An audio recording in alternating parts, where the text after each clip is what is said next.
Bienvenue dans cette capsule sur la formule mathématique que j'ai découverte à l'âge de 13 ans.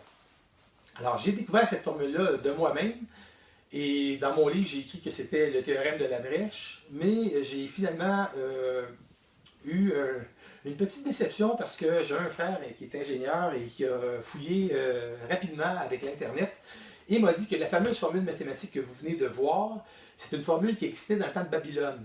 Mais que ce soit Sumer ou Babylone, ces peuples-là, c'était des grands mathématiciens, ils avaient juste ça à faire à peu près dans leur époque, et ils servaient de ça pour le service de taxation pour déterminer si on avait un terrain, exemple, là, de, je sais pas moi, 20 pieds par 40 pieds, c'était pas en pieds dans ce temps-là, là, mais des segments.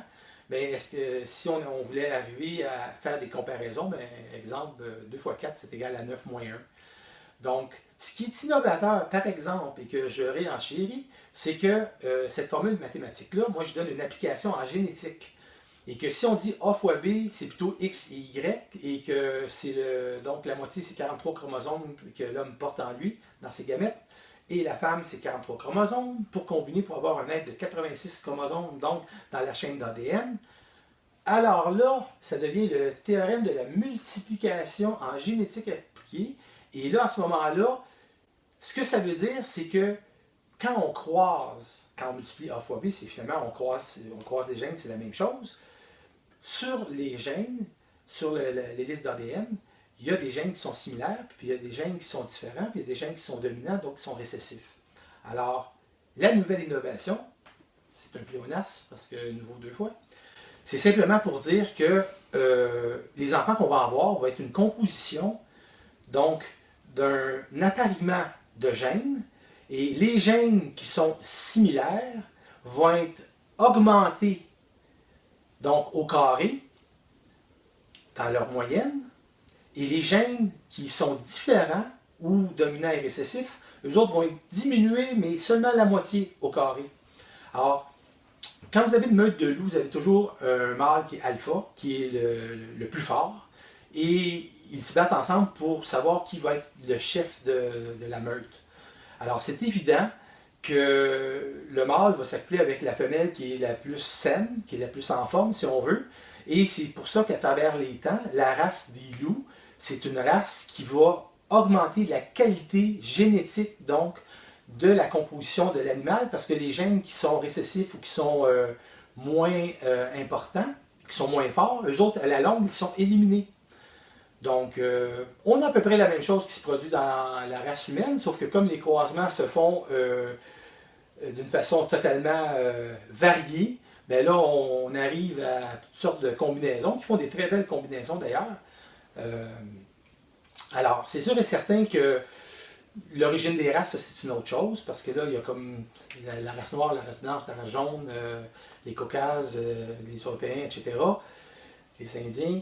C'est évident, les Eurasiens, c'est évident que ces races-là ne sont pas apparues comme ça simplement du fait, exemple, qu'en Afrique, on est en dessous du soleil, donc la race, ça va être un peu plus foncé. C'est pas tout à fait de même que ça marche, parce que c'est sûr qu'à un moment donné, il faut mettre en évidence la possibilité très forte et réelle d'interaction avec des peuples d'outre-espace qui sont venus faire des tests et des expérimentations ici. Et la diversité des races qu'on a actuellement, selon ma compréhension, résulterait d'une ingérence de certaines races d'outre-espace, mais non autorisées à le faire, puis qui sont venus ici laisser des traces, et nous sommes un peu leur descendance, et dans les prochains 20-30 ans, on risque d'avoir des contacts, mais à l'échelle mondiale, parce que où on est rendu dans le chaos international, avec les guerres et avec le pouvoir destructif qu'on a, c'est évident qu'il va falloir qu'il se passe quelque chose. Et s'il se passe quelque chose, action, il va y avoir une réaction. Et si la Terre risque de se foutre en l'air à cause de certaines idéologies, à cause de certaines possibilités matérielles, nucléaires et autres, d'armement, c'est évident que si la Terre serait en péril réellement, d'un autre côté, devrait ou devra automatiquement se faire l'interposition donc de forces réelles provenant de plans invisibles mais qui sont à la base et à la source de notre origine. Alors, qui vivra verra, et donc les prochains 20 ans vont être très importants parce qu'il va y avoir, selon moi, une dégénérescence rapide du climat de paix mondiale dans quelques années, puis ça peut être basé sur quelques expériences qui peuvent être économiques, écologiques, politiques. Il y a toutes sortes de choses. Ça peut être des erreurs humaines qui, comme dans certains films de science-fiction, qui irradient 3/4 de la planète.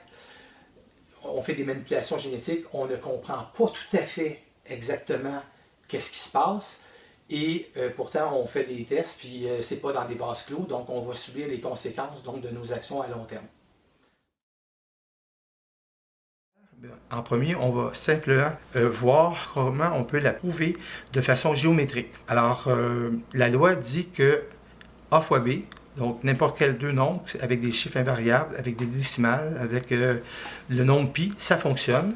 Dans l'univers, n'importe quel deux chiffres qui sont multipliés ensemble, A fois B est égal à A plus B sur 2 au carré moins A moins B sur 2 au carré. Alors, on va prendre ici, si vous avez deux rangées ici de 4, OK, et donc là, on va avoir l'équivalent de 2 fois 4. Ça, c'est très facile à montrer, même à un enfant de 5 ans. Alors, vous avez deux rangées de 4. Si vous essayez de faire un carré parfait à partir de ces deux rangées-là, la seule façon que vous allez y arriver, c'est en faisant ceci. Alors, vous allez avoir ça et vous allez avoir ça. Voilà. Alors, cette formule-là se prouve et devient 2 fois 4 égale 8. Donc, 2 fois 4 est égal à 9 moins 1 est égal à 8. Et 2 fois 4 est égal à 3 au carré, 3 rangées de 3, moins 1, qui est l'unité centrale. Donc, c'est une façon très facile de prouver cette formule-là. Et si vous prenez exemple 5 fois 7, vous allez avoir 35 petits carrés comme ça ici. Et vous allez avoir une espèce de rectangle, mais qui est très proche du carré, mais qui n'est pas un carré parfait. Et la seule façon que vous allez pouvoir avoir un carré parfait, c'est si vous faites cela et que vous allez arriver avec donc un carré de 6 et il va vous en manquer un dans le milieu. Alors ça, c'était pour la capsule sur ma formule mathématique.